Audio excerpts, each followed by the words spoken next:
walanabluwannakum hatta ta'lamal mujahidina minkum was-sabirin.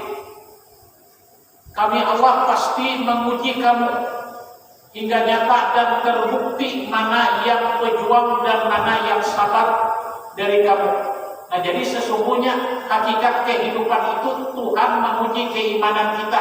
Apakah kita termasuk orang-orang yang sabar? Apakah kita termasuk orang yang terburu-buru? Nah, jadi sabar di dalam maksiat itu maksudnya kita kalau kalian maksiat itu nikmat, tapi mampukah kita menahan diri kita agar tidak terjerumus ke dalam kemaksiatan semacam itu? Jadi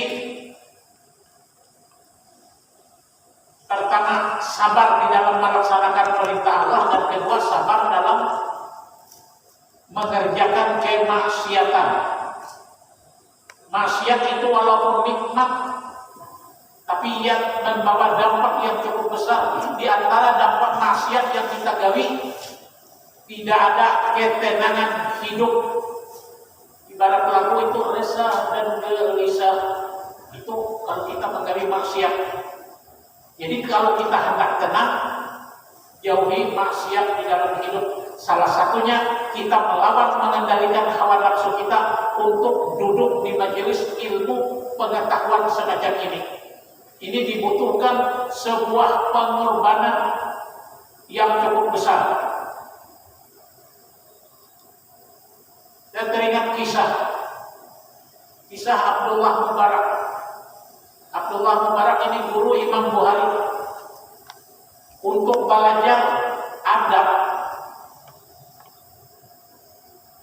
Abdullah Mubarak ini selama 30 tahun belajar ilmu adab, ilmu akhlak. Satu ilmu saja dipelajarinya 30 tahun. Kita ini buru-buru, jangankan 30 tahun, 3 bulan aja kada tahan. Nah, jadi bila aja anak jadi orang alim, malam hari mencerminkan kitabullah, siang hari bertongkatkan pena. Kalau bahari mencatat, waya ini hapi nang mereka kadang-kadang mencatat. Artinya paribahasa orang bahari, bila hendak alim menjadi itu caranya. Kita tidak mungkin menjadi orang yang berilmu kalau kita tidak sabar duduk di majelis ilmu pengetahuan semacam ini. Di antara fadilah orang yang duduk di majelis ilmu ada beberapa keterangan. Selama kita duduk bersama ulama di majelis ilmu tersebut, diberikan kemuliaan sama dengan mengerjakan sembahyang sunat 1000 rakaat. Kalau menggawi 1000 rakaat kada halal. Tapi duduk di majelis ilmu pengetahuan semacam ini sambil uring juga. Masuk kanan keluar kiri kada apa-apa juga. Urusan paham dan mengerti keenak. Tapi kita dapat fadilah keutamaan seperti mengerjakan sembahyang sunat 1000 rakaat. Yang kedua, di antara fadilah dan kemuliaan kita duduk di majelis ilmu, ada malaikat yang selalu memohon ampun untuk orang-orang yang duduk di majelis ilmu, sehingga keluar dari tempat ini insya Allah dosa-dosa kita diampuni oleh Allah. Jadi duduk di majelis ilmu ini sarana untuk menghapus dosa, karena manusia itu hari-hari pasti mengundang dosa. Apakah dosa mata, dosa mulut, dosa telinga, pasti. Maka di masjid ini ganal-ganal hantunya iblisnya, profesor doktor. Jadi ada di salah satu masjid, habis Jumat kumpul, duduk-duduk, komentar jangan satu ini bagus saja bang komentarnya, bagus bang Hatib hari ini mengubah, cuma kapal panjangan ya. Lalu akhirnya saya mau pulang. Iya aja, ada tahu diri lalu aja tuh. Jadi kalau kita di masjid ini luput dari kesalahan, banyak kesalahannya. Dan disinilah guna kita pengajian untuk saling mengingatkan di antara sesama kita. Artinya bila kita menggawi kebaikan, jangan dirusak dengan keburukan. Nah itu ngarannya bila manahan kada papandai macam-macam, artinya kita sabar di dalam maksiat. Kada melakukan maksiat. Cuma bila tak salah juga, kita mohon ampun kepada Allah. Jadi sabunnya istighfar dan mohon ampun kepada Allah. Jadi kadang-kali bila hendak nyaman hidup, banyak hadis mengatakan man lazima istighfar illa nabilir rizki. Siapa yang melazim akan membacakan istighfar, insya Allah dimudahkan oleh Allah datangnya rezeki. Nak mudah itu artinya kadang-kali ya ada dua orang berusaha nih, tam bulang tam balik punya orang mengupai, nang atas ke bawah, nang bawah ke atas peribahasanya. Tapi kalau kita mengamalkan nilai-nilai Islam, memohon ampun kepada Allah, niscaya dimudahkan oleh Allah segala urusan. Nang mudah itu artinya kada sulit, nang mudah itu kadang-kali. Nah itu jadi kada usah mengaji macam-macam nang menyesatkan akidah kita. Yakin kita lawan Allah, Allah akan memberi rezeki. Kelompok sabar yang ketiga, sabar di dalam menjalani hukum Tuhan. Apa yang ditetapkan oleh Allah dalam Al-Quran, kita sabar melaksanakannya. Salah satu dikatakan hukum Tuhan dalam hidup diminta kita jujur. Jadi wayah ini ada akan-akan mengatakan bila jujur hancur, kalengkung untung. Ujarku, kalengkung itu buntung, adanya untung. Sampai ada tempat paribahasa kayak menghidupi kayu.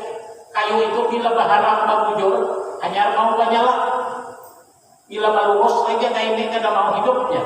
Itu kayu, kada bisa diibaratkan lawan kayu. Maka kayu ini apabila kita menghidupi, tak halang kata bujur, kayunya hidup, tatak tabakar. Itu prinsip kayu. Jadi kami bahari di Gambut Nasirai mengaji tauhid. Jadi ujian mulu menyuruh siapa nak kawan menjawab ya pertanyaan ini ambil mengaji.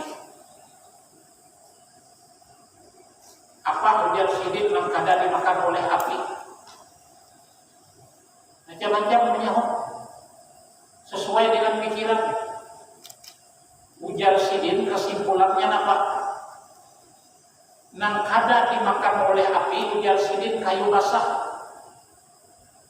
Bila artinya hati dan lidah bukan ikan basah mengingat Allah, berarti kada dimakan api neraka, ujar sidin. Itu aja kuncinya mengamalkan hati dan lisan supaya basah mengingat Allah. Nah, jadi urusan mengingat Allah ini semampu-mampu kita. Belum sudah belajar bagaimana zikir sir. Tinggal kita mengamalkan. Bila kada diamalkan, ya laksana pohon dan kada berbuah. Jadi bila hati, lidah kita selalu mengingat Allah selalu, artinya hati dan lidah kita itu basah mengingat Allah, maka kada dimakan api neraka. Laksana api kada ada mau hidup kalau kayu itu basah ujar sini. Jadi orang pahami kalau belajar itu kada ada banyak kalimatnya dengan kiasan semacam itu. Nah, jadi sebenarnya tujuan kita duduk di majelis ilmu ini mencari sarana bagaimana Allah itu mengampuni dan memaafkan kesalahan kita. Salah satu tujuan kita duduk di majelis ilmu semacam ini. Kelompok sabar yang keempat ialah sabar di dalam musibah.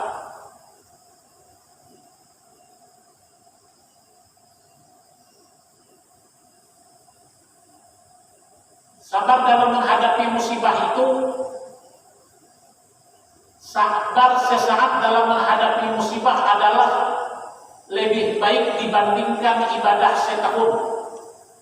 Sabru sa'atin ala musibatin khairun min ibadatin sannatin. Nah, apabila kita ditimpa permasalahan hidup, diiringi dengan kesabaran. Nah itu sama seperti melakukan ibadah 1 tahun. Nah kelompok ibadah itu macam-macam. Ada ibadah dengan badan. Kayak apa ibadah dengan badan? Taat lawan orang tua. Taat lawan orang tua itu bermacam-macam bentuknya lagi.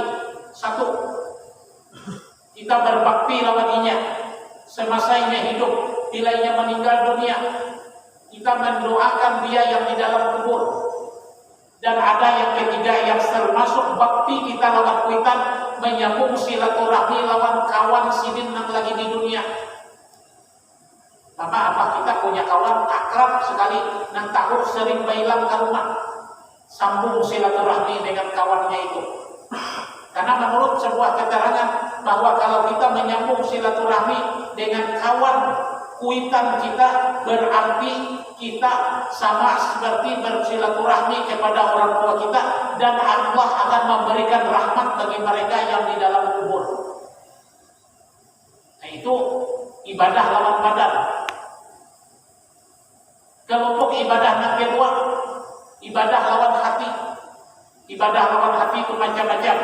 Sabar, ikhlas, tawakal. Itu sabar lawan hati ngarannya. Apa? Ibadah lawan hati. Ibadah lawan lisan. Mengatakan kalimat yang baik. Ta'muruna bil ma'ruf, menyuruh orang berbuat baik. Wa tanhauna 'anil munkar, mencegah dari kemungkaran. Itu ibadah dengan lisan.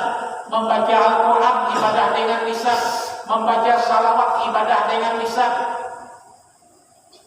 Membaca tasbih ibadah dengan lisan. Jadi tingkat ibadah, ada ibadah dengan seluruh tubuh, ada ibadah dengan hati, ada ibadah dengan lisan, ada ibadah dengan pikiran. Ibadah dengan pikiran itu maksudnya kita dalam hidup ini berprasangka baik kepada Allah.